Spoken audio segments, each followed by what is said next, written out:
Assalamualaikum warahmatullahi wabarakatuh. Saya Resti Dwi Anggraini dari Manajemen Reguler I. Di video kali ini saya akan memaparkan alat analisis yang terakhir yaitu Profitability Index dan akan memaparkan mengenai break-even point, Profitability Ratio, dan Benefit Cost Ratio. Apa itu Profitability Index? Profitability Index merupakan alat untuk menghitung perbandingan antara nilai arus kas bersih yang akan datang dengan nilai investasi yang sekarang. Profitability Index harus lebih besar dari 1, baru dikatakan layak. Semakin besar Profitability Index, investasi maka semakin layak. Break-even point, analisis BEP merupakan sarana untuk mengetahui pada jumlah produksi berapa total revenue sama dengan total cost. Nah, untuk profitability ratio merupakan untuk mengukur tingkat efektivitas pengelolaan manajemen perusahaan yang ditunjukkan oleh jumlah keuntungan yang dihasilkan dan penjualan dan investasi. Di antaranya profit margin, earning power, return of investment, dan rentabilitas modal sendiri. Rasio profitabilitas ini sebaiknya juga dibandingkan dengan rata-rata industri perusahaan yang bersangkutan. Nah, untuk yang terakhir, benefit cost ratio. Benefit cost ratio merupakan suatu analisa pemilihan proyek yang biasa dilakukan karena mudah, yaitu perbandingan antara benefit dengan cost. Kalau nilainya kurang dari 1, maka proyek itu tidak ekonomis, dan kalau lebih dari 1 berarti proyek itu feasible. Kalau benefit cost ratio sama dengan 1, dikatakan proyek itu marginal atau perusahaan tidak mengalami kerugian maupun keuntungan. Nah, sekarang saya akan mempraktikkan mengenai rumus Profitability Index, BEP, dan Profitability Ratio, dan Benefit Cost Ratio.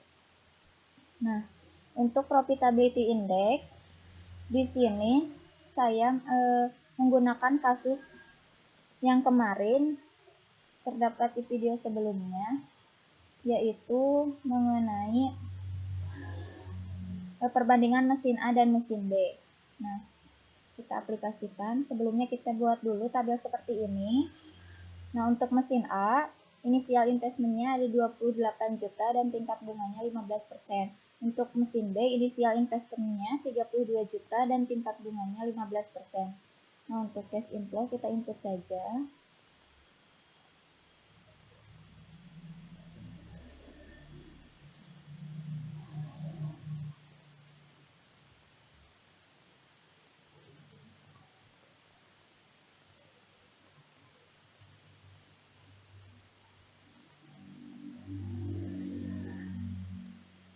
Nah, untuk discount factor juga sama.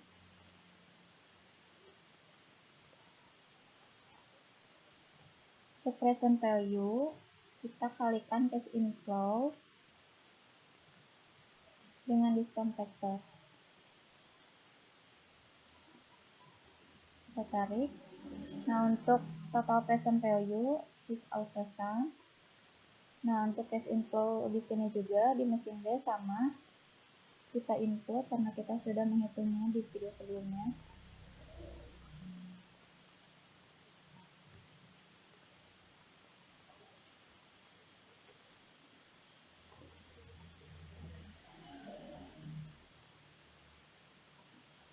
Present value, cash inflow dikali dengan discount factor. Kita tarik. Kita klik auto sum. Nah, untuk rumus profitability index yaitu sama dengan total present value dibagi dengan initial investment. Nah, profitability index di mesin A senilai 1,71. Mohon maaf di sini untuk mesin B karena ada nilai residunya, kita input juga dari sini.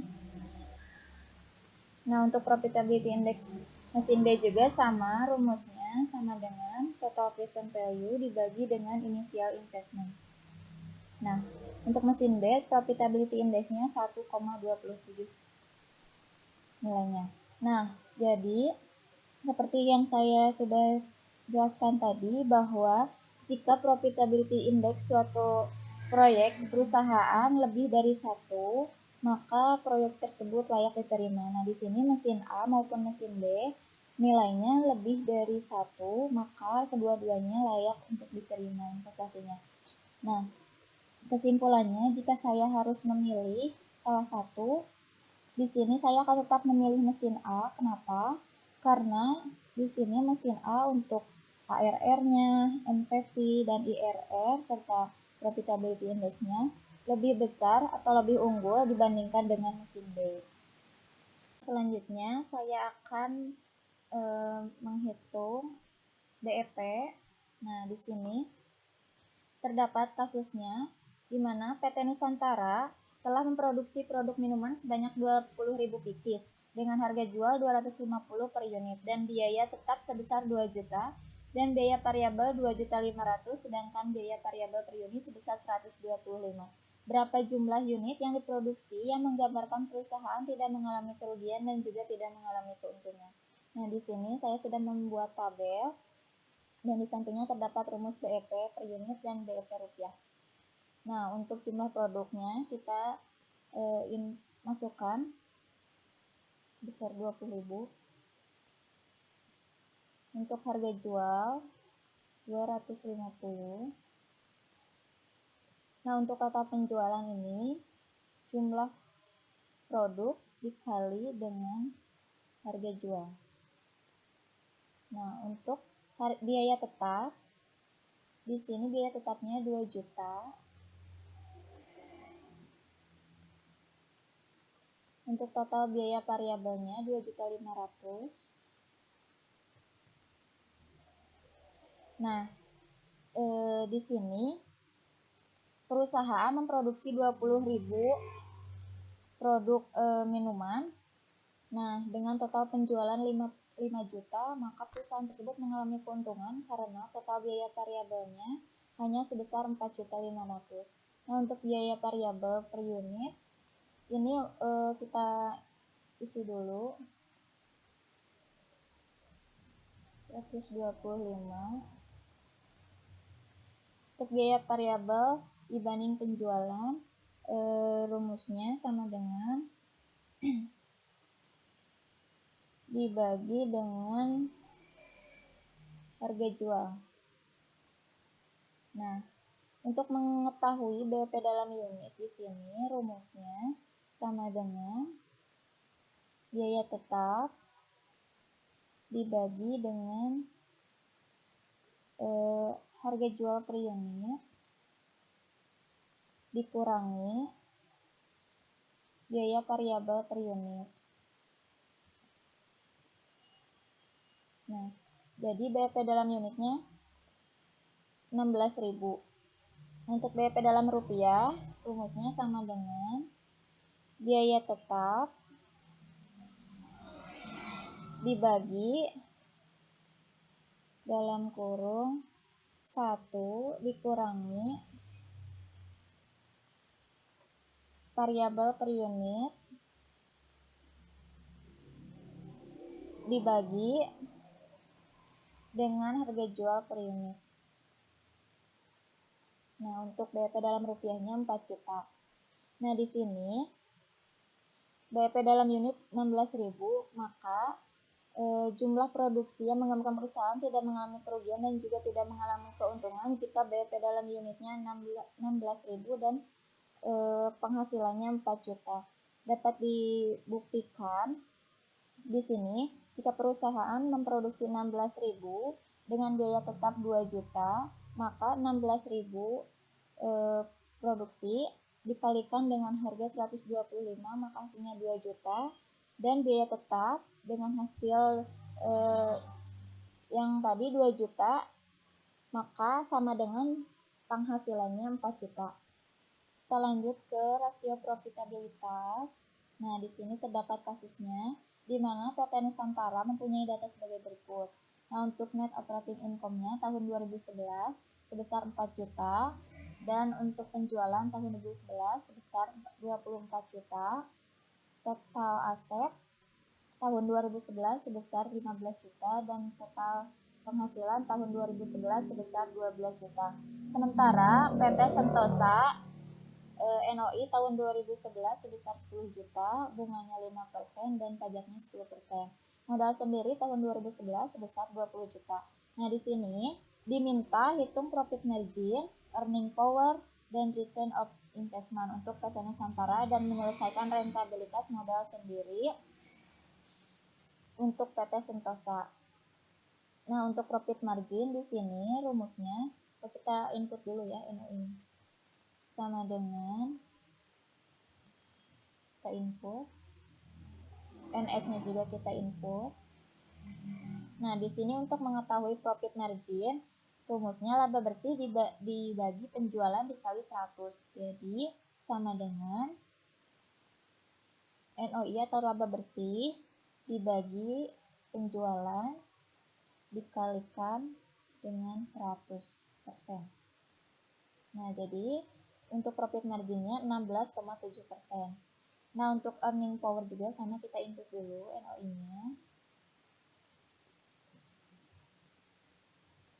Total asetnya 15 juta. Nah, untuk mengetahui earning power, rumusnya laba bersih dibagi total aset dikali 100%. Jadi, sama dengan laba bersih dibagi total aset dikali dengan 100%. Nah, hasilnya untuk earning power 26,7%. Nah, untuk return of investment, kita input juga laba bersihnya. Nah, untuk TI juga sama, untuk total penghasilan.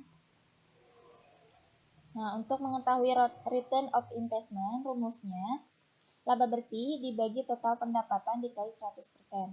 Jadi, sama dengan laba bersih dibagi total pendapatan dikali dengan 100%.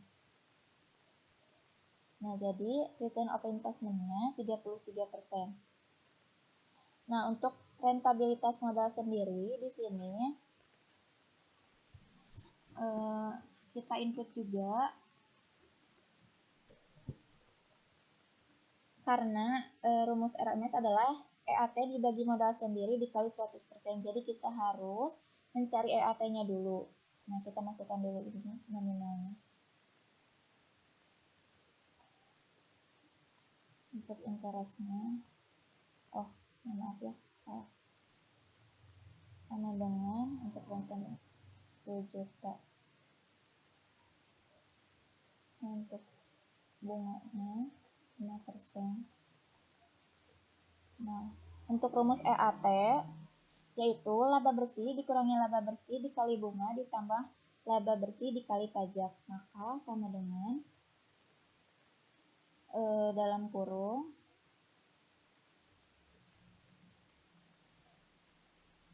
laba bersih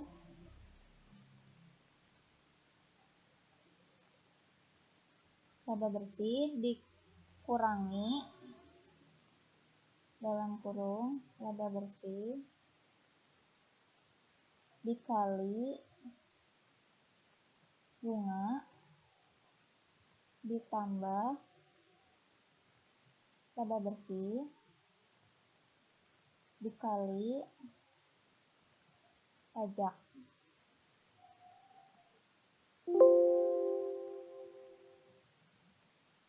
Nah, jadi EAT-nya sebesar 8.500.000. Nah, untuk rentabilitas modal sendiri, di sini kita masukkan EAT-nya. Nah, modal sendiri di sini kita input di sini 20 juta. Nah, untuk rentabilitas modal sendiri jadi di sini yaitu EAT sama dengan EAT dibagi modal dikali dengan 100%. Nah, jadi rentabilitas modal sendirinya yaitu 43%. Nah, yang terakhir saya akan menghitung benefit cost ratio. Nah, di sini terdapat kasusnya suatu proyek pengairan mempunyai investasi awal pada awal tahun pertama sebesar 1 miliar, ditentukan bunga bank sebesar 5%, depresiasi selama 30 tahun dengan nilai residu 10%, biaya operasional sebesar 20 juta, dan keuntungan proyek per tahun sebesar 126 juta. Nah, di sini saya sudah membuat tabelnya. Nah, di sini benefit cost tetap saya akan menghitung terlebih dahulu. Untuk initial investment, di sini kita input. Nah, untuk rate, untuk nilai residu 10%, dan untuk depresiasi selama 30 tahun, untuk biaya operasional sebesar 20 juta. Nah, untuk total biaya di sini, kita rumusnya inisial investasi dikali bunga ditambah inisial investasi dikurangi inisial investasi dikali nilai residu dibagi depresiasi ditambah biaya operasional. Maka sama dengan inisial investasi dikali dengan bunga ditambah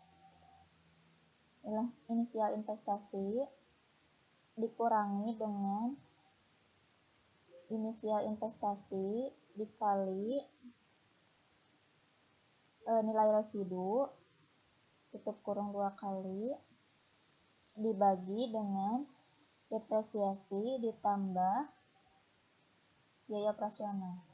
Nah, total biayanya 100 juta. Untuk benefit per tahun kita input. Nah, untuk rumus benefit cost ratio di sini rumusnya sama dengan benefit per tahun dibagi dengan total biaya. Nah, jadi benefit cost tetapnya yaitu 1,26. Nah, untuk benefit cost ratio tidak tetap, bunganya misalkan untuk tahun ke-1 5%, untuk tahun ke-2 6%, untuk tahun ke-3 8%.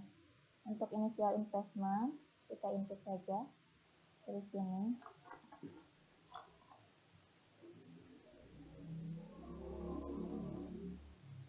Kita tarik. Nah, untuk bunganya sama dengan bunga bank dikali dengan inisial investasi. Nah, jadi di rasio tidak tetap ini kita menghitung untuk tahun ke-1 hingga tahun ke-3. Nah, untuk inisial investment-nya kita input. Bunganya sebesar 5%. Untuk nilai residu 10%. Untuk depresiasi selama 30 tahun. Untuk biaya operasional 20 juta. Nah, untuk total biaya juga sama rumusnya, sama dengan initial investment dikali dengan bunga ditambah initial investment dikurangi initial investment dikali dengan nilai residu tutup kurung 2 kali dibagi dengan depresiasi ditambah biaya operasional. Nah, jadi total biaya untuk tahun ke-1 itu 100 juta. Nah, untuk benefit per tahunnya kita input. Nah, untuk mengetahui benefit cost ratio ini, rumusnya sama dengan benefit per tahun dibagi dengan total biaya. Nah, jadi benefit cost ratio untuk tahun ke-1 itu nilainya 1,26. Nah, untuk initial investment kita input untuk tahun ke-2. Bunganya sebesar 6%. Nilai residunya 10%. Untuk depresiasi selama 30 tahun, biaya operasional 20 juta.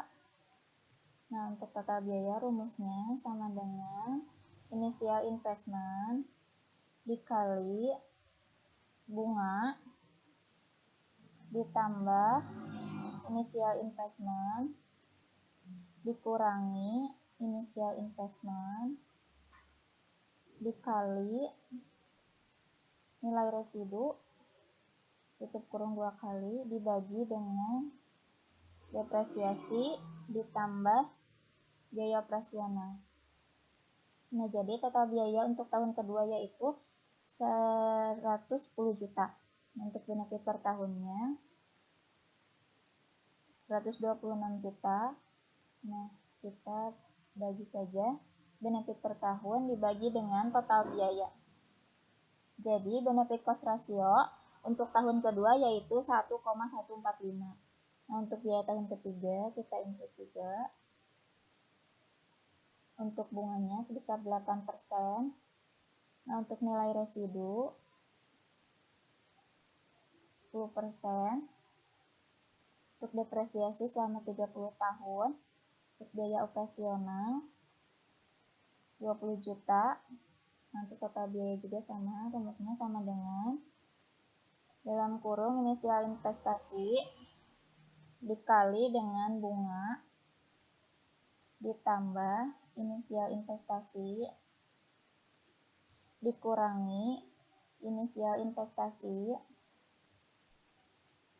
dikali nilai residu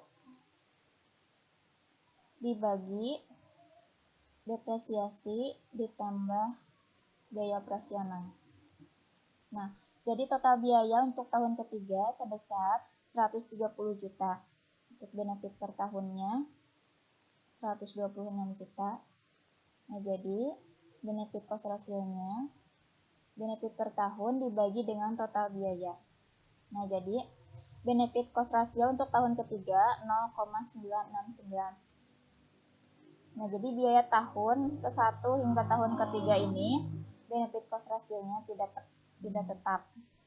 Nah, itulah rumus untuk menghitung profitability index, BFP, profitability ratio, dan yang terakhir benefit cost ratio. Mungkin itu saja pemaparan dari saya. Mohon maaf apabila ada kekurangan dan perkataan yang kurang berkenan. Terima kasih. Wassalamualaikum warahmatullahi wabarakatuh.